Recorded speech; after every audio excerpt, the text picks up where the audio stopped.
He didn't raise his voice. He didn't ask where I'd go or how I'd finish school or if I had enough money for gas. He just stood in the hallway, arms crossed, watching the movers carry out my boxes like they were clearing a guest room after checkout. My father, Russell Blake, had always been good at pretending things were normal, even when they weren't, even when his 18-year-old daughter was leaving home with nowhere else to go. The last thing he said to me was, "You're an adult now, Savannah. You'll figure it out." Then he turned back toward the kitchen, where Chase, his son, from a previous marriage, was bouncing his baby on his hip like a proud suburban dad. Emma, Chase's wife, stood beside him smiling like she hadn't just taken over a house that wasn't hers. The room that used to be mine, the one my mother painted soft gray before she got too sick to hold a brush, was now a nursery. The mural of clouds we once taped up together had been covered with vinyl stars. My name was gone from the door. In its place, a wooden sign that read, "Logan's Room." That's the baby's name. Logan, my half-brother's son. They said the guest room wasn't big enough for a crib, so they cleared out mine instead. I didn't argue. Not then, not anymore.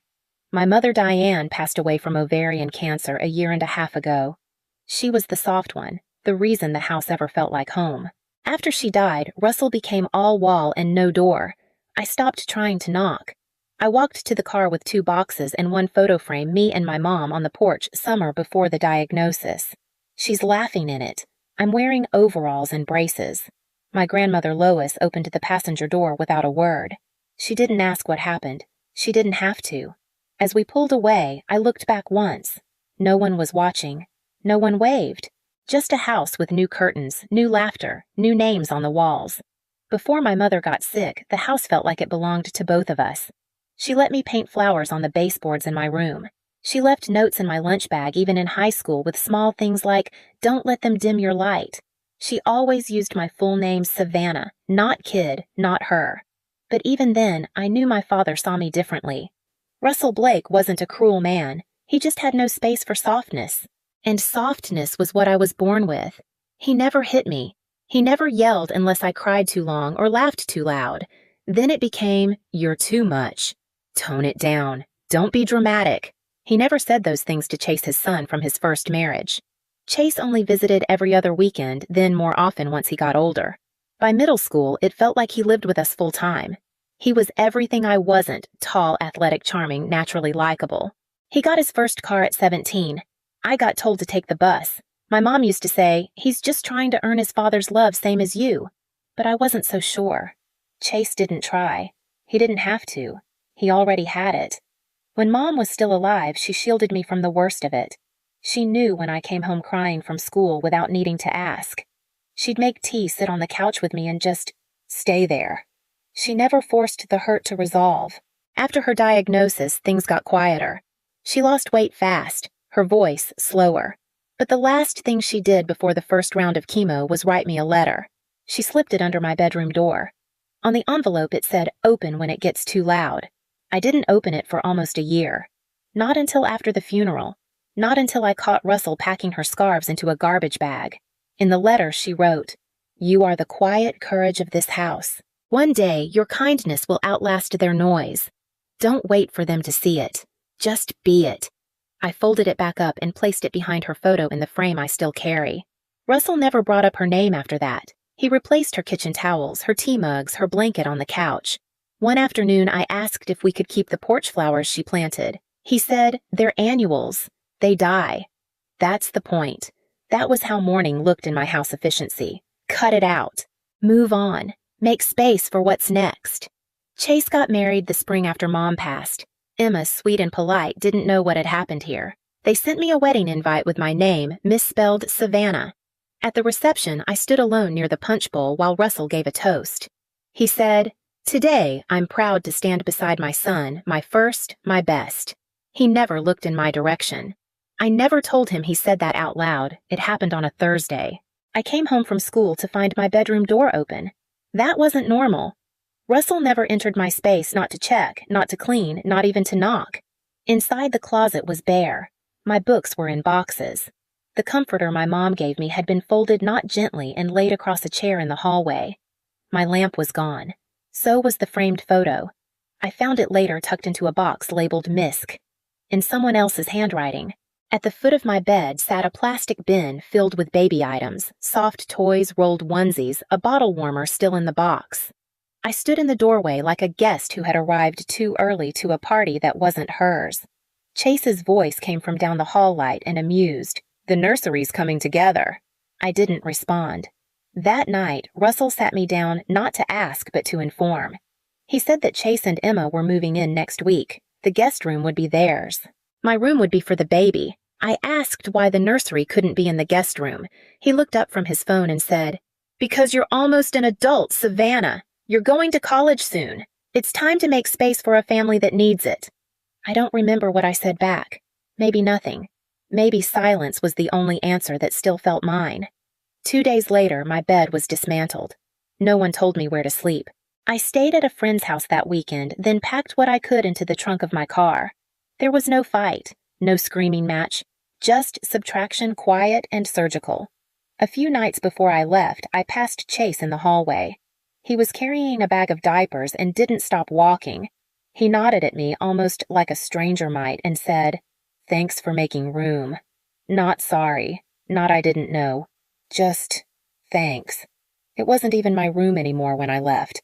It just took me a while to realize I'd already been moved out one object at a time. Leaving didn't feel like escape. It felt like dissolving. I didn't announce it. There were no slammed doors or raised voices. Just an email to my principal requesting remote final exams. A call to my grandmother Lois asking if her offer still stood.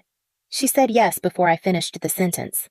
I packed my clothes, my textbooks, and the photo of my mother. That was all. The rest belonged to the version of me who used to think home was permanent. The morning I left, Chase was assembling a crib in what used to be my room. Emma stood nearby holding fabric swatches and sipping coffee from the mug that used to be my mother's. Russell was outside raking the front yard like he hadn't erased a person from his household the night before. No one stopped me. No one asked where I'd go. They had already made peace with the space I left behind. I moved into Lois's upstairs guest room, a modest space with a view of the neighbor's cornfield and a quilt that smelled faintly of cedar and lavender. She didn't ask for the whole story. She just made soup and set a folded towel at the end of the bed like she knew I'd need both. There was no drama, no ceremony, just stillness. For the first time in years, I woke up without tension behind my eyes. I finished my finals online and sent in my acceptance to Winthrop College, a mid-sized school 3 hours south. They'd offered me a STEM scholarship based on my early project portfolio. It felt strange having something of my own that no one could minimize or repurpose. I found a part-time job at a bakery in town early mornings, the smell of yeast and cinnamon small talk with regulars who called me sweetheart without knowing anything about me. Most nights I studied at the kitchen table with Lois humming in the next room and the television low in the background. I kept the photo frame on the windowsill. It caught the morning light in a way I hadn't seen before, like she was still watching from a distance, quietly reminding me that gentleness wasn't weakness and that silence didn't mean defeat. I didn't block their numbers. I didn't need to. No one called. I didn't disappear to punish them. I disappeared because I finally knew how to live without being seen. It had been 9 months since I'd walked out of that house. Long enough to grow new habits, new silences. Long enough to stop checking my phone even accidentally. So when the knock came on a Saturday afternoon in late spring, I didn't expect it to be them. I had just finished sweeping the porch when I saw the car. Russell's truck still dented on the side door from the winter. He skidded off the driveway and blamed the road instead of the ice. Chase stepped out first, wearing a pressed shirt that didn't match the sweat on his forehead. Russell followed slower, older than I remembered. Lois met them at the screen door before I did. She didn't raise her voice, just said, "She doesn't owe you a damn thing, but she's inside." I met them in the kitchen. They didn't sit. Russell looked around like he'd never seen laminate counters before. Chase stood near the window, his jaw tight, his hands shaking just enough to notice. Russell cleared his throat first. "We need your help," he said, as if he were asking me to pass a wrench, not rewrite a crime. He told me that Chase had been working at Granite Axis Freight, the logistics company run by Darren Monroe, a longtime friend of my mother's, someone she trusted enough to recommend when Russell was between jobs years ago. At first, it was small things. Company cards used for personal expenses. A few numbers moved around in quarterly reports. Nothing dramatic. Until someone in accounting noticed missing funds, thousands of dollars unaccounted for. Chase was caught. And because Russell had vouched for him, signed off on certain documents, they were both implicated. Darren hadn't pressed charges yet. He said he was holding off out of respect for my mother. But the silence wouldn't last. A decision had to be made by the end of the quarter. That's when they told me their plan. They wanted me to say the money had been wired to my education fund. That Chase and Russell had taken the money not for personal gain, but to help me attend Winthrop Cover Tuition Books housing. It was a story that could explain the transfers and buy them time. Russell said it could save their jobs, maybe keep the company from pursuing legal action. He said, "It's not lying if it's for family." I looked at Chase. He didn't meet my eyes. He only said, "You're the only one Darren would believe. He loved your mom." The room felt colder than it had 5 minutes earlier. I thought about my mother, her photo sitting in the next room, angled toward the light. I thought about the note she wrote me in the letter. "Don't wait for them to see it. Just be it." Russell stepped forward. "I know I've made mistakes. I know I've been hard. But this is different. We're talking jail time, Savannah." That was the first time he'd said my name in over a year. Lois came in and placed 2 glasses of water on the table.